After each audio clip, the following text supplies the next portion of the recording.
Oh,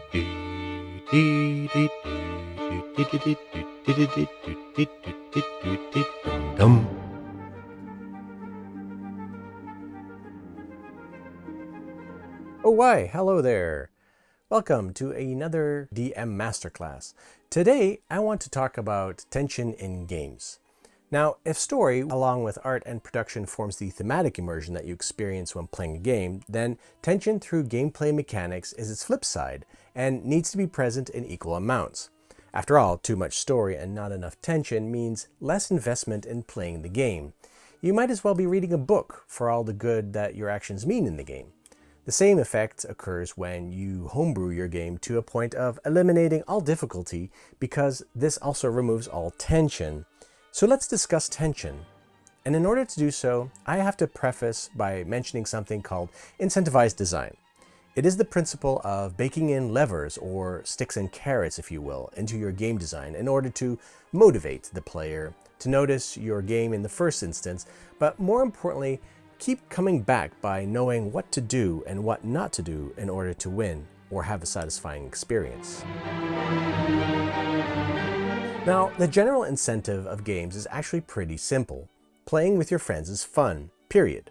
Games become a tool for the social interaction that you have and enjoy when gathering friends and family to play a game.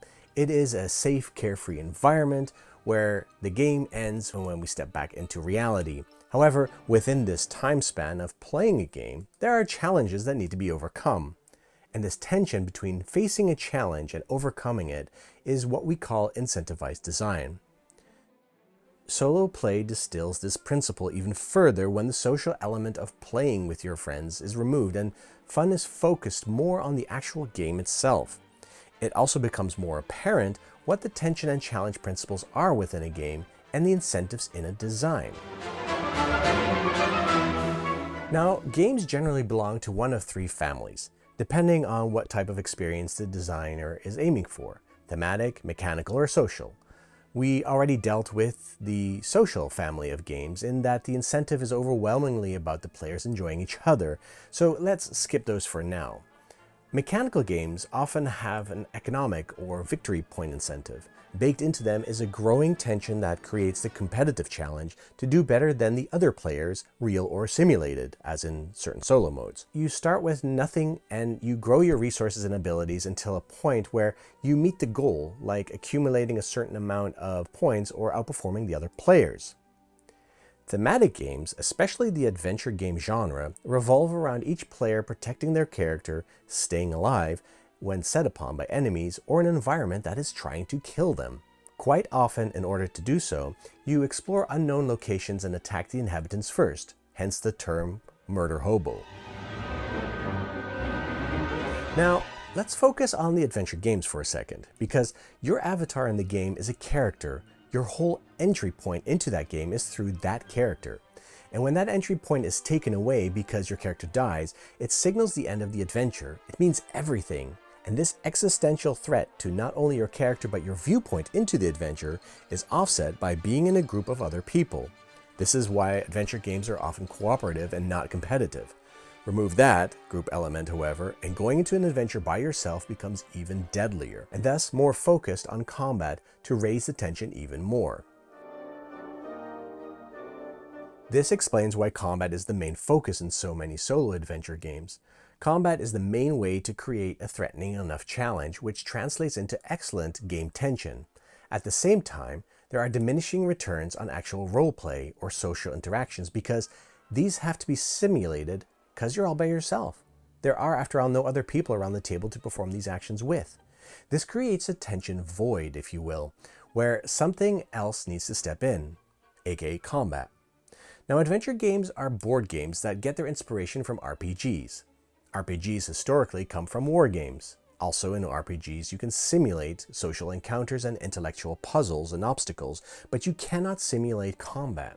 Only through the intricate system of mathematical rules and the natural tension of a life or death situation does combat get saved from having been eradicated from RPGs altogether. Besides, a good fantasy RPG relies on some hack and slash of monsters in order to get the treasure or rescue the person in need. So then the question becomes, how can we make social and intellectual encounters just as exciting as physical encounters? And another question is, do we need to map the combat encounter gameplay onto social and intellectual encounters, or can we find other ways and components to simulate those encounters just as satisfactorily? If we say, for the sake of argument, that combat is usually resolved through mathematical equations and the rolling of dice, with the tactile experience of clashing those dice, simulating the unpredictability and physical contact of weapons and armor, then should we find something similar as a metaphor for social and intellectual encounters? After all, if we merely reskin combat encounters to be social and intellectual engagements, then we are bound to translate the physical aspects like location and line of sight, weapon damage, armor damage, health, and injuries to metaphors that take place in the social and intellectual contexts. So let's not do that. That's what indie solo game Befallen does and the upcoming Spiritfire aims to do. Let's instead think of the components that we have at hand that we can use to simulate social and intellectual encounters. First, we need to dissect those encounters into the various elements that are involved. For the sake of argument, social encounters involve NPCs, while intellectual encounters involve obstacles and puzzles that need to be solved. Also, the obstacles in this case should not be physical, but mental challenges that need to be overcome. And I cannot escape the impulse to translate social encounters into cards, or a sort of a card exchange, if you will. The suits of a deck could be the various methods that one employs in a social encounter, such as bribes, threats, attempts to charm, intellectually convincing arguments and reasons, etc. One could draw a card for the hero from a hand of cards that they choose from, sort of like choosing a tactic of how to approach a certain NPC. And then the NPC, in return, would randomly draw a card from their deck that is their response or stance. And both cards can be compared to one another to see who wins the step in that social encounter.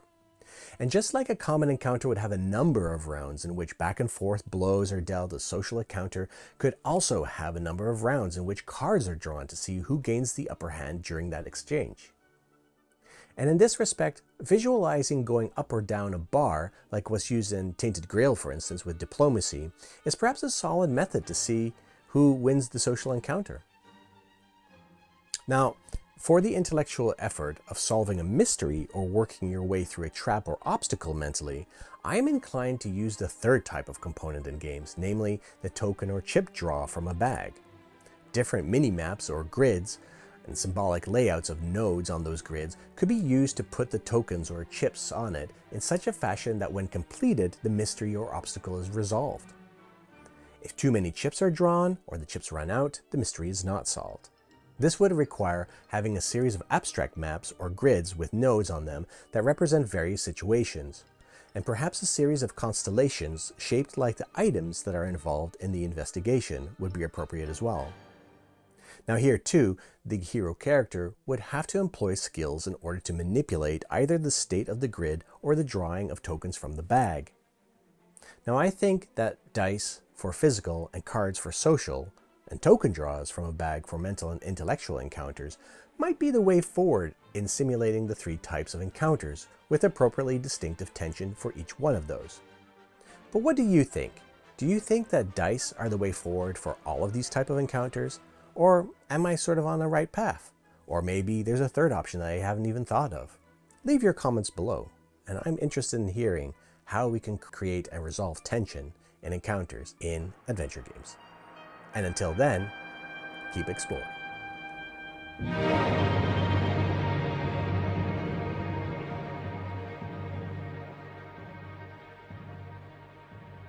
There are diminishing returns on actual roleplay or social interactions because these have to be simulated